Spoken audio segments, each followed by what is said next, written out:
कैसे हैं आप? आई होप आप सब लोग अच्छे होंगे। आज की इस वीडियो में हम आपको बताने वाले हैं अपने फ़ोन में टच साउंड ऑफ और ऑन कैसे कर सकते हैं। बहुत इजी स्टेप हैं जो आपको देखने हैं, फॉलो करने हैं। आइए गाइस वीडियो स्टार्ट करते हैं और आपको बताते हैं अपने फ़ोन में टच साउंड ऑफ और ऑन कैसे करने हैं। टच साउंड ऑफ और ऑन करने के लिए हम पहले सेटिंग में जाएंगे।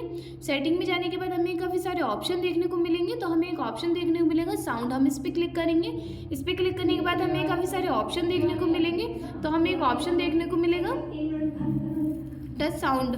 हम इसे ऑफ कर देंगे तो हमारा ऑफ हो जाएगा, ऑन कर देंगे तो ऑन हो जाएगा। इस तरीके से आप अपने फ़ोन में टच साउंड ऑन कर सकते हैं, ऑफ कर सकते हैं। आप देख सकते हैं इस तरीके से यहीं से ऑन हो जाएगा, यहीं से ऑफ हो जाएगा। इस तरीके से आप अपने फ़ोन में टच साउंड ऑफ और ऑन कर सकते हैं। गाइस अगर आपको वीडियो अच्छी लगी हो तो लाइक करें, शेयर करें। अगर आप इस चैनल पर नए हैं तो सब्सक्राइब करें। मिलते हैं आपसे किसी नेक्स्ट वीडियो में, तब तक नहीं, बाय एंड टेक केयर। तो मैं तो अनपढ़ वाले फील कर रही हूँ,